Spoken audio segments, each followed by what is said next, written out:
Hello, I'm Tyler, this is the Imaginary Axis, and... I'm Groot. Haha, you sure are, buddy. This is Groot. You might know him from Marvel Universe 616, 8096, 12041, or 199,999. As is often the case in a multiverse as big as Marvel's, there are a lot of different Groots from a lot of different places. They might look the same, but they aren't exactly the same person, and you probably don't need me to explain that. The multiverse concept is paradoxically just as well understood as it is confusing. But what if there's a creature out there claiming it's Groot when it really isn't, and everyone's just kind of falling for it? I'm of course talking about this thing from Universe 199,999, because that world's Groot is dead. This shouldn't be a shocking conclusion for anyone who's seen 2014's Guardians of the Galaxy.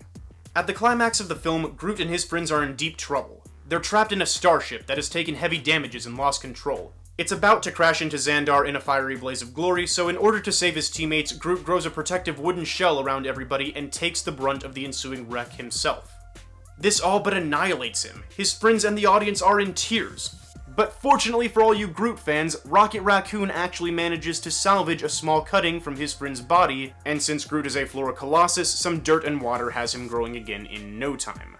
But is this Groot really Groot? I am Groot. Well, he certainly seems to think so.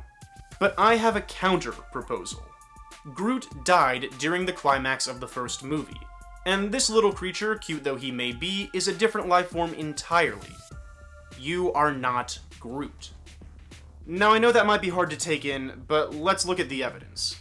What about this little guy makes us so inclined to think he's Groot in the first place? Sure, it might sound like he's saying he's Groot, I am Groot. but that's pretty negligible. His entire species makes that sound, and that's just because of the hardened nature of their larynx. There's a good chance that this Groot doesn't even know he's saying that he is Groot. Then there's the fact that he sprouted from Groot's cutting. But that's just plant propagation. If you cut down a tree, but save part of its root and plant that to grow a new tree, is the new tree really the same tree as the old tree? And before you answer yes, what if you cut off that small part of the root without chopping down the original tree?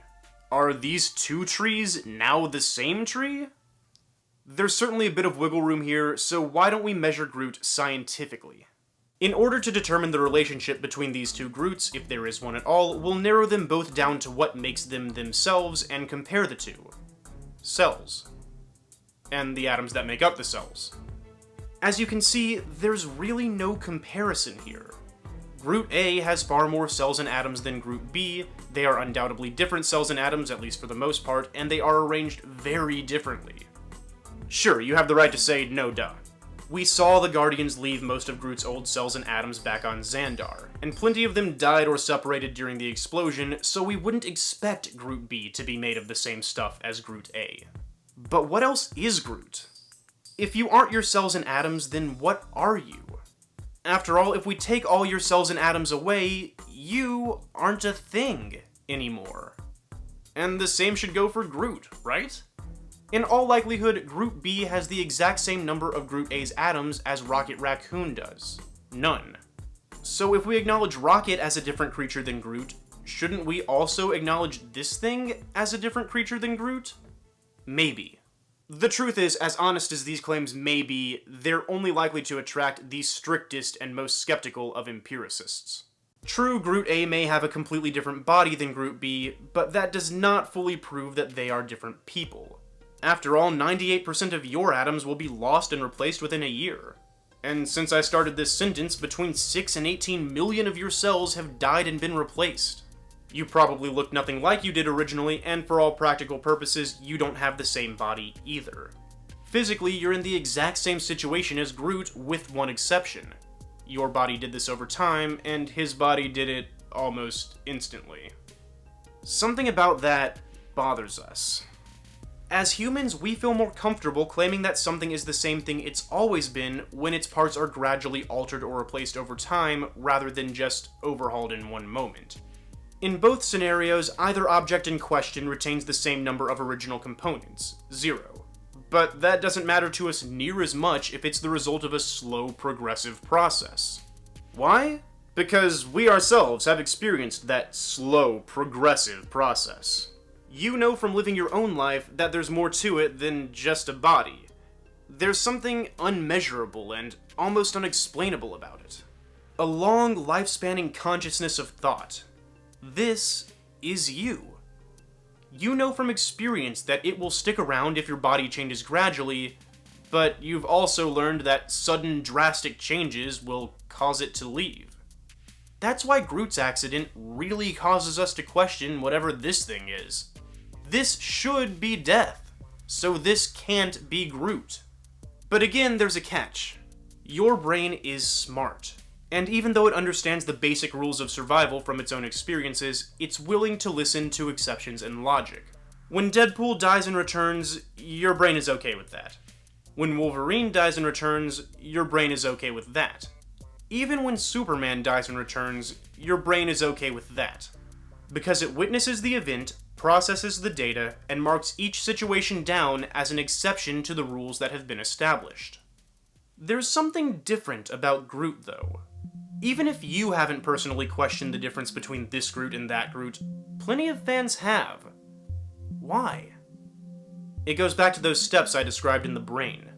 Everyone's brain witnesses Groot's revival just fine, but when it comes time to process the data, some of the more keen observers have little red flags going off in their heads. Something isn't right about this new Groot. And it's not the body, it's not the atoms, it's not even the way he acts. It's all of it. Take a look at the small bits we have of Baby Groot. He's childish, playful, naive.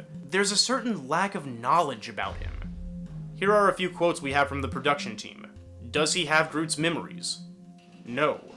He couldn't be more naive. We're going to see this goofy, adorable, baby Groot thing running around the screen, just kind of learning as he goes. He doesn't have the wisdom and experience of that Groot. He's a younger Groot and a more rambunctious Groot. The question is he the same Groot, just smaller? Or is he a different Groot that sprung up from the seed of the first Groot? Well, my imaginary friends, I hate to be the one to break this news, but the truth is, he has to be a different Groot from the first Groot. For the record, I know this will probably be explored to some degree in Guardians of the Galaxy 2, and they might even come to a different conclusion than I have. But based on what we know, these two cannot be the same person.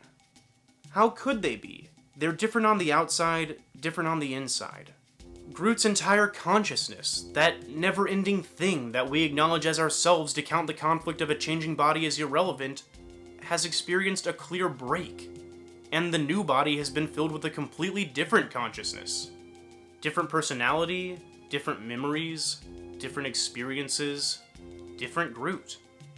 There have been comparable situations in the past, severe cases of retrograde amnesia in which a person forgets all of their history and experiences. But even then, the resulting person is just a person reacting to the situation of forgetting everything. Baby Groot is patently different. It's a brand new life cycle, and a brand new consciousness experiencing that life cycle. I am Groot? No. It's sad to say, but Groot is dead. And maybe that's not the worst thing. Groot gave up his life willingly. He fought and died to protect his friends, and through them, the story of Groot lives on. His spirit probably won't magically come back and override Baby Groot, but if this really is a new life, a new consciousness with no memories, experiences, or impressions of the world to come, then this is the perfect opportunity for the Guardians of the Galaxy to repay the favor to their old pal Groot. By raising this little sapling with stories of Groot, and with the ideals Groot sacrificed his life for, maybe in a way, he can be Groot after all. We are our experiences. And our experiences become stories. And perhaps one of the best things about stories is that as long as they're any good, there will always be people around to tell them.